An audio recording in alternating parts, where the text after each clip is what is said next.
ನಮಸ್ಕಾರ ವೀಕ್ಷಕರೇ. APL BPL ಜೊತೆ ಈ ಕಾರ್ಡ್ ಇದ್ದವರಿಗೆ ಮಾತ್ರ 2,000 ಗೃಹಲಕ್ಷ್ಮಿ ಹಣ. ಹೊಸ ಅರ್ಜಿಗೆ ಇದು ಕಡ್ಡಾಯ.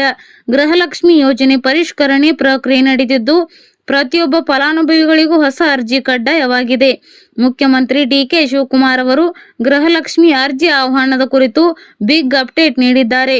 ಇನ್ನೆರಡು ದಿನಗಳಲ್ಲಿ ಗೃಹಲಕ್ಷ್ಮಿಗೆ ಹೊಸ ಅರ್ಜಿ ಸಲ್ಲಿಕೆ ಅವಕಾಶ ನೀಡುವುದಾಗಿ ಡಿಕೆ ಶಿವಕುಮಾರ್ ಹೇಳಿದ್ದು, ಈ ಬಾರಿ ಪ್ರತಿ ಮಹಿಳೆಗೂ ಈ ಕಾರ್ಡ್ ಕಡ್ಡಾಯ ಎಂದು ತಿಳಿಸಿದ್ದಾರೆ. ಗೃಹಲಕ್ಷ್ಮಿಗೆ ಈ ಕಾರ್ಡ್ ಕಡ್ಡಾಯ.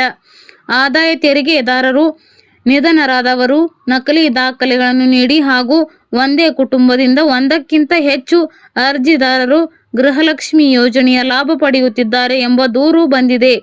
ಹೀಗಾಗಿ ಗೃಹಲಕ್ಷ್ಮಿ ಯೋಜನೆ ಪರಿಷ್ಕರಣೆ ಕಟ್ಟುನಿಟ್ಟಾಗಿ ನಡೆದಿದೆ.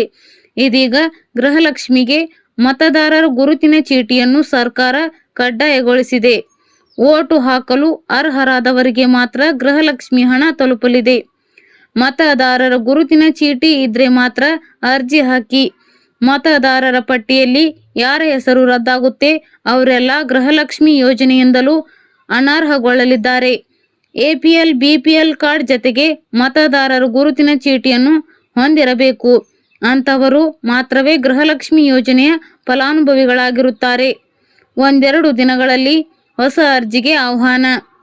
ಗೃಹಲಕ್ಷ್ಮಿ ಯೋಜನೆಯಡಿ ಅರ್ಹರಲ್ಲದವರಿಗೂ ಹಣ ಪಡೆಯುತ್ತಿದ್ದಾರೆ ಎಂಬ ಕಾರಣದಿಂದ ಫಲಾನುಭವಿ ಮರು ಅರ್ಜಿ ಆಹ್ವಾನಿಸಿ ಯೋಜನೆ ನವೀಕರಣಗೊಳಿಸಲು ಸರ್ಕಾರ ತೀರ್ಮಾನಿಸಿದೆ. ಗೃಹಲಕ್ಷ್ಮಿ, ಗೃಹಜ್ಯೋತಿ ಸೇರಿ ಪಂಚ ಗ್ಯಾರಂಟಿ ಯೋಜನೆಗಳು, ವೃದ್ಧಾಪ್ಯ ವೇತನ, ವಿಧವಾ ವೇತನ ಸೇರಿ ಸಾಮಾಜಿಕ ಭದ್ರತಾ ಯೋಜನೆಯಡಿಯ ಫಲಾನುಭವಿಗಳಿಂದ ಮಾಹಿತಿ ಪಡೆದು ಪರಿಶೀಲನೆ ನಡೆಸುವ ಪ್ರಕ್ರಿಯೆ ಒಂದೆರಡು ದಿನಗಳಲ್ಲಿ ಆರಂಭವಾಗಲಿದೆ ಎಂದು ಮುಖ್ಯಮಂತ್ರಿ ಡಿಕೆ ಶಿವಕುಮಾರ್ ತಿಳಿಸಿದ್ದಾರೆ. ಅಗತ್ಯ ದಾಖಲೆ ಮಾಹಿತಿ ನೀಡಿ ಗೃಹಲಕ್ಷ್ಮಿಗೆ ಇನ್ನೆರಡು ದಿನಗಳಲ್ಲಿ ಅರ್ಜಿಗಳನ್ನು ನೀಡುತ್ತೇವೆ.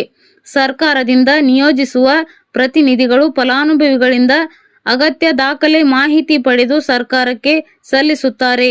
ಅವರು ಮನೆ ಬಾಗಿಲಿಗೆ ಬಂದಾಗ ಸರ್ಕಾರ ಕೇಳಿರುವ ದಾಖಲೆಗಳನ್ನು ನೀಡಬೇಕು ಎಂದು ಡಿಕೆ ಶಿವಕುಮಾರ್ ಹೇಳಿದ್ದಾರೆ.